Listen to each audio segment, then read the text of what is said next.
যেতিয়াৰ পৰা বেয়া শব্দ শ্ৰৱণ কৰাৰ পৰা আঁতৰি যোৱা হ'ল, যেতিয়াৰ পৰা বেয়া দৰ্শনৰ পৰা আঁতৰি যোৱা হ'ল, কৃষ্ণৰ কথা কেৱল শ্ৰৱণ কীৰ্তন কৰা হ'ল, তেতিয়াৰ পৰা দিনে দিনে ভগৱন্তই এনেকৈ পৰিৱৰ্তন কৰি দিলে, আজি আমি নিজকে ঈশ্বৰৰ কৃষ্ণৰ কৃপাত আপোনালোকৰ সন্মুখত থিয় হৈ দুআষাৰ ক'ব পৰা হ'লোঁ।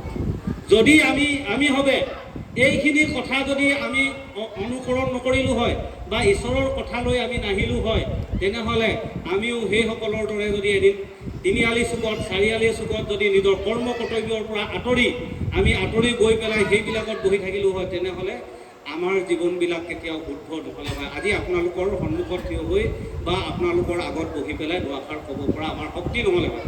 আজি এই শক্তি আমাক কোনে জগালে? ঈশ্বৰ কৃষ্ণ ব্ৰহ্ম আমি হৃদয়ত চিনি পাইছোঁ। গতিকে সকলোৰে হৃদয়ত কৃষ্ণ বিৰাজ হৈ আছে, কৃষ্ণ শুই আছে।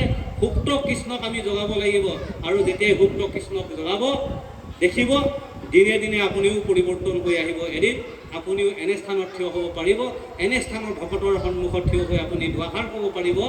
দেখিব যে আপুনি ক'ৰ পৰা ক'ত গুচি গ'ল, দেখিব পাছফালে আপুনি পুতনাগত তেতিয়াহে হৈছে।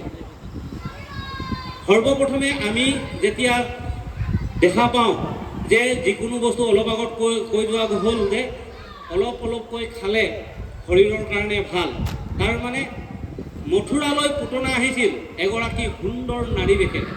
আপোনালোকে এবাৰ চাওক এই কথাৰ তত্ত্বটো।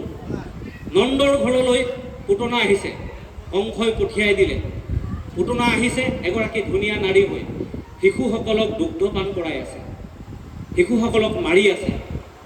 যেতিয়া কৃষ্ণৰ হাতত পৰিল, তেতিয়া পুতনা বোধ হ'ল এগৰাকী ডাঙৰ ৰাক্ষসনী ৰূপ ল'লে।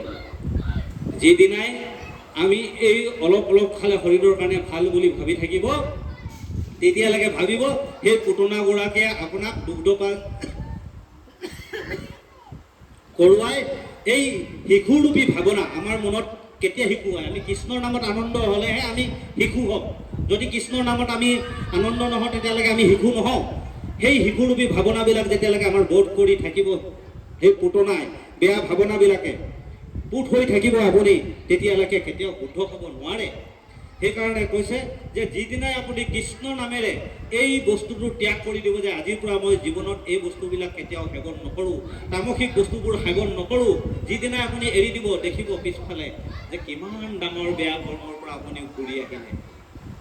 নিজক অনুভৱ কৰিব পাৰিব যে কিমান ডাঙৰ এটা বেয়া কৰ্মলৈ মই গৈ আছিলোঁ, যে মই আজি তাৰ পৰা ঘূৰি অহাৰ পৰিৱৰ্তে একোজন পৰিৱৰ্তন হোৱাৰ লগে লগে আমাৰ ৰূপটো আমি দেখা পাইছোঁ যে ইমান ডাঙৰ বেয়া বস্তু তাত বোধ হ'ল।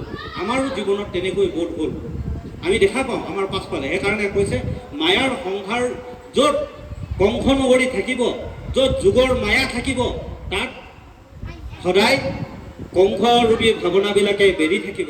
সেই কংসৰূপী ভাৱনা বোধ কৰিব লাগিব। য'ত কৃষ্ণ থাকিব তাতেই এই যুগৰ মায়া নাথাকে।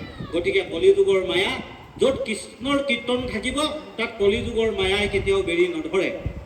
কৃষ্ণই সকলো মায়া, মানে বিষ্ণুৰ মায়াই কেতিয়াও আৱৰি ধৰিব নোৱাৰে, কাৰণ বিষ্ণুৰ মায়াক বিষ্ণুহে বধ কৰিব পাৰিব, বিষ্ণুৰ মায়াক বিষ্ণুহে আঁতৰাব পাৰিব। গতিকে আমি কৃষ্ণক শৰণ ল'লে, কৃষ্ণৰ আশ্ৰয় ল'লে আমাৰ জীৱনলৈ এই মায়া ত্যাগ হ'ব। গতিকে মায়া ত্যাগ কৰাৰ একমাত্ৰ উপায় হৈছে ইয়াক কৃষ্ণ। গতিকে পৰমাৰ্থ তত্ত্বৰে আমি আগবাঢ়িব লাগিব।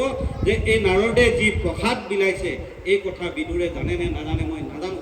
মানে কৈছে বিদুৰে জানে নাজানে সেইটো আমি নাজানো, কিন্তু কেলে নাজানো বুলি কৈছে, কাৰণ বিদুৰে সেই সময়ত যেতিয়া পুনৰ উদ্ধৱৰ ওচৰত যাব, কৃষ্ণৰ বৈকুণ্ঠ প্ৰয়াণৰ পাছত যেতিয়া উদ্ধৱৰ ওচৰত যাব, উদ্ধৱৰ লগত কথোপকথন হোৱাৰ পিছত বিদুৰে দৌৰি গৈ যেতিয়া মৈত্ৰক লগ পাব, মৈত্ৰ ভকতক যেতিয়া লগ পাব, তেতিয়া বিদুৰে পৰম তত্ত্ব, এই ভাগৱত তত্ত্ব তেতিয়াহে বিদুৰে পায়।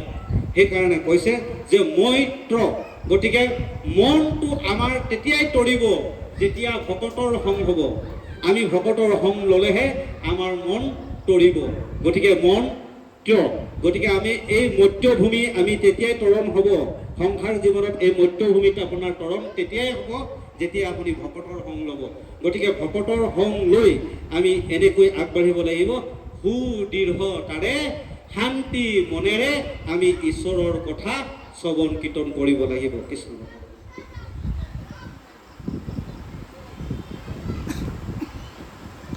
এই ৰাম টিকা ভাষ্য চাই মহা বুদ্ধিৰ প্ৰভাৱে কেহুজনে আৰু তত্ত্ব অৰ্থ কণ পাৱে। এই ৰাম বৈকুণ্ঠৰ শাস্ত্ৰ কৃষ্ণ মুখৰ বচন আৰু কি তত্ত্বক জানে যেই সেই জন। এতিয়া কিমান সুন্দৰ